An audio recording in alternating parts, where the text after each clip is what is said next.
Hello everyone, welcome to another episode of Simply Nerdy. This is Anthony, starting us off today. I'm joined by Steven. What's up, guys? And today we're going to talk briefly about the recent Nintendo Direct, about Smash, and Terry Bogard's addition there too. Just like the Smash DLC in general. Yeah, so more than just Terry, although that's kind of the centerpiece here. So we've both gotten the chance to try it out, and I'll let you speak for yourself, Steve. But I've kind of gone from knowing nothing about Terry Bogard to being pretty interested in his character just based on his inclusion in Smash. He's been a fun one so far, very, very unique. What do you think so far? Oh, I 100% agree. I think that's why people want their franchises in Smash so bad, is because it gets their game a lot of publicity. But yeah, I didn't know anything about Terry until now, and I have to say that his character is actually pretty fun. Okay, this might sound bad, but I'm more of a fan of his stage than him. I think his stage is super fun, but we'll get into that in a minute. But anyway, having kind of like the boundaries on the sides, and dude, it's so fun. Kind of making it makes it so you have to be a little bit more, aggressive in duking it out, and not just going for a dunk or an easy kill off the side or something like that. Yep, for sure. It's kind of a fun way to shake up the formula. I didn't, the funny thing is I guess you and I are a bit reversed. I haven't gotten the chance to try the stage a whole lot yet, though I do agree that it is kind of a fun switching up of how the game usually works. But I spent a few hours today trying out his moveset, and the more I do it, the more interested I get.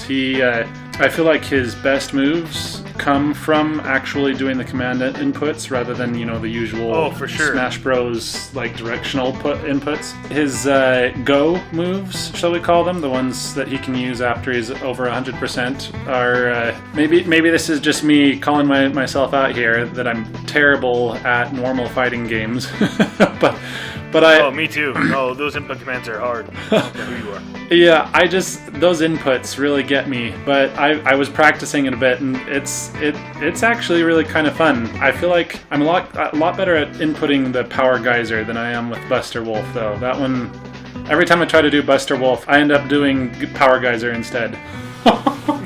And then it just throws your whole game off, because that's not what you expected to do, and then you're caught off guard and you die. Yeah, although I have found one thing that I think is really fun is he has a really good combo game if you know what to follow up with. So one of my favorite combos when you're in above 100% is you go for a 1-2 jab, but instead of finishing the jab, then you go into Power Geyser if you're quick enough, and it makes for a devastating combo. Anyway, this video's point is not for me to nerd out necessarily, although we are simply nerdy, but of course we are. But so far I'm finding him kind of a really fun, refreshing character, and there's a lot of really fun ways to kind of mix up how I usually play with how he works. So I've found that really fun, and I have to admit that that's a big turnaround for me, because when I first learned about the Direct and then found out later on that it was only about Terry and Smash, I was pretty upset because I thought it was going to be it's kind of disappointing. I thought it was going to be a full Direct, so I still would have gone for that, but I thought it was fun how much history and information and kind of the passion that Sakurai gave us on Terry and kind of the King of Fighters series in general, and it kind of surprised me how interested and excited it got me about it.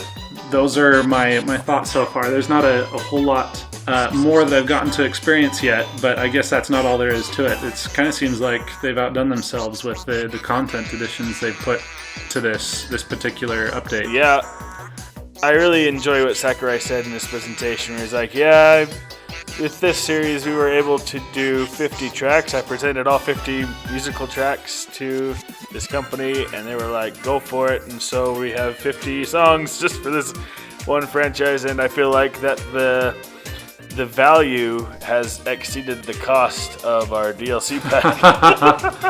And I was like, I 100% agree. So I wonder with this next DLC pack if it'll be a tad more with the amount of content that Sakurai's been giving us with these DLCs is just insane, and I wouldn't be surprised if the price went up like maybe $5 or a couple dollars here and there. I don't know what it would be, but I could see it going up a tad. Well, hopefully not. But I guess I've already bought the fighter pack, so maybe that means that we won't have anything like that happen to us. I guess to sum it up, we're both kind of pleasantly surprised. He was one of those situations, one of those characters where I definitely wouldn't have wanted him in if I'd been given the choice, but since he's been added, I'm actually kind of like excited about him as a character. I'm usually not like a fighter player. I usually go for like a sword user. That's usually my usual style, but you know, he's actually a really fun one to play as, and kind of a bit more of a cerebral game to him. So anyway, just my musings. Anthony, out of curiosity, what do you think about the whole DLC Pack 1 as a whole? Are you happy with the characters you've been getting? Are there any issues with any of the stages, the characters, the music? I don't know, anything you can think of that you might be kind of upset about? Or I've kind of thought that this was a pretty cool set of DLC characters so far. Pretty much none of them, other than maybe Banjo-Kazooie were people I actually wanted to ask for, but you know, it's been some fun additions. Joker is kind of a shocker and was pretty cool. I'm still trying to figure out what I think about Hero. I think he's a very good addition from you know, like a franchise representation standpoint, but I still don't know how I stand about you know, with his RNG elements. There's some things that kind of bother me about that, but you know, I guess I've kind of had my opinion toned back a bit with some of the more recent dialogues on that. Of course, Banjo-Kazooie is great, and then, you know, like we've been talking about with Terry, he's a fun one. I would like, though, you know, if I were to make a request for the final character, I would like Nintendo to stick in one of their actual own characters that we've been asking for a long time. I'll throw this one out there again. You know, people have heard this from me for, you know, a long time now, but I would love to see Isaac from Golden Sun included. Oh, graduate from assist trophy to character. Yeah, but I don't know if that's gonna happen. Waluigi, for all you Waluigi fans out there. Yeah, that's another one. They both need a graduation. Yeah, but you know, for some reason I think that might be actually less likely than getting an unlikely character, so I'm not holding my breath. I agree, unfortunately. I did see some character polls recently for, you know, some of the most commonly requested characters in, you know, a lot of the different regions in the world, and there was one commonly highly requested character that I would also be totally fine with. So barring those requests that I was just talking about, the one that I would love to see next, if it could ever happen, is Sora from Kingdom Hearts. That needs to happen a long time ago. Yeah, I think he's like either the number 1 or the number 2 pick on all the polls lately, or from the one I saw. Sakurai, I don't know how you're gonna pull that one out of your hat because it's Disney, but if you can, that would be freaking awesome. Make a few phone calls, my friend. But I think that kind of covers what what I wanted to talk about with the DLC. I'm pleasantly surprised, and it's kind of made me want to do a little bit more homework on the Fatal Fury and King of Fighters franchises, and maybe add another character to my docket of people I like to play as, which I should probably try to experiment. There you go. So overall, Anthony, do you think you get your money's worth with this DLC pack? Would you recommend it to people? Because I definitely would. I think you get more than enough. Yeah, I would think so. And we still don't even know who the last one is, so got my fingers crossed.